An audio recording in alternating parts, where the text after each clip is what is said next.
also with the American Culinary Federation to do culinary training. We're here to celebrate our accomplishments. And this is not about replacing Belizean cuisine.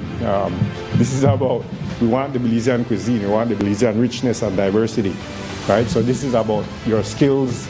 You all know what you all learned, so it's about transferring that skill. We want to inspire this career because, you know, it's amazing. You love what you do, right? And it really is something that I think we can inspire other young Belizeans to undertake. And it's now part of your responsibility as those who have received this training and see a pathway for greater things. Just to put it into perspective, there's only about 6,000 certified executive chefs in North America. There is only 69 certified master chefs in the world. There is less than 10 certified executive pastry chefs in this entire world. And now in Belize, we have 3 sitting in this room.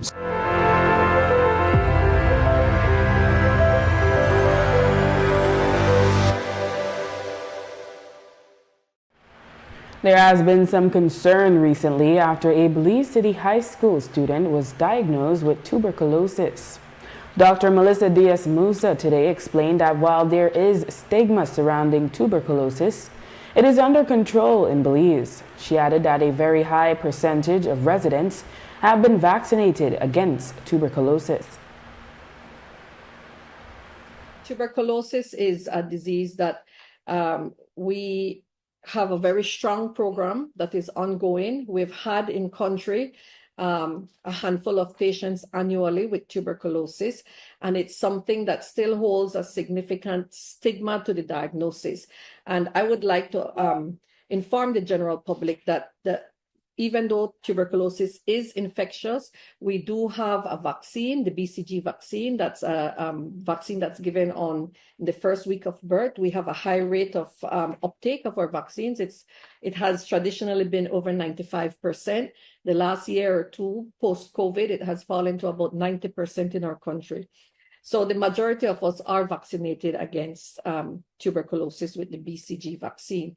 In addition to this, there's readily available treatment under the Ministry of Health and Wellness.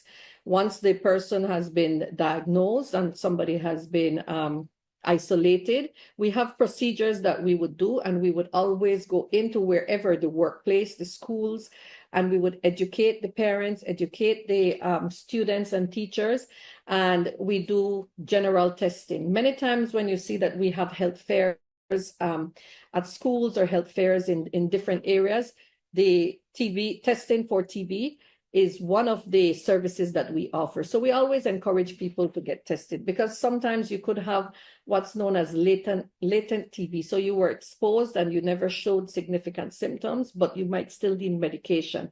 And then there is active TB, where you have symptoms like night sweats, weight loss. Some people have fever, severe cough, etc. As with the Port Loyola Health Center building and Cleopatra White Polyclinic's VCT building, the old nursing school building, which once served as UB's Nursing, Allied Health, and Social Work campus, is scheduled for demolition. Dr. Melissa Espinosa said that the building will be demolished in the next few months. We also have the same that will be ongoing for the old nursing school. The old nursing school is where Central Health Region headquarters used to be, and that building has been condemned. We have received that approval for demolition from the Central Building Authority as well, or they have sent as well that building has been condemned. We've removed our staff from there due to safety. They have been out of that building for about 2 years now. And that building, you will also notice, will be prepared to be demolished in the next few months.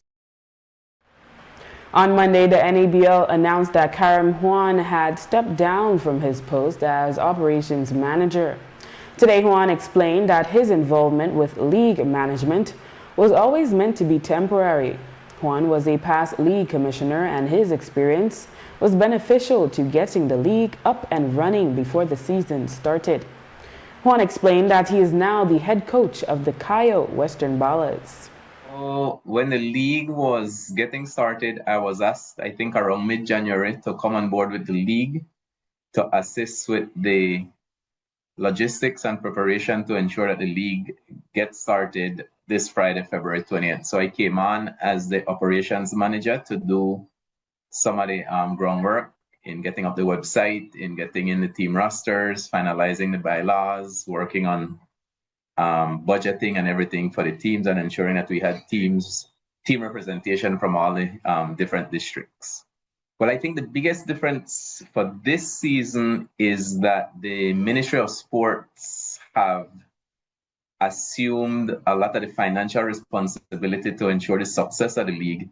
So the Ministry of Sports is now serving as a corporate sponsor. So they are assisting all the teams with transportation, with security.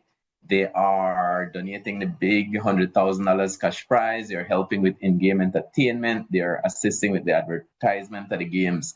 So the Ministry of Sports has injected finances into the league to make it more affordable for the team. So I think that's the biggest difference. But additionally, what is new for this season is that the different shortfalls the league encountered previously with loopholes in the bylaws or with different scenarios that evolved during the season that became controversial, all of those issues have been addressed and has been the bylaws have been strengthened to ensure that we don't have a reoccurrence of those same issues.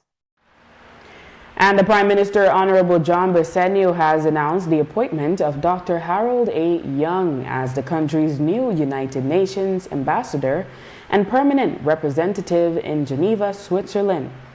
Dr. Young presented his credentials today to the Director General of the UN Office, Her Excellency Tatiana Valovaya.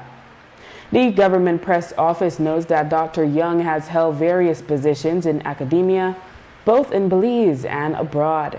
He recently served as an associate professor for political science and public management at Austin Peay State University and advisor to the Department of History at the University of Belize. Dr. Young was awarded a doctorate in public law from Georgia State University in 2016.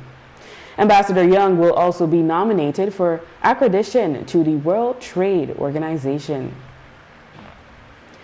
And with that, we've come to the end of our newscast. The repeat can be viewed on this station later tonight at 9 and again tomorrow at midday.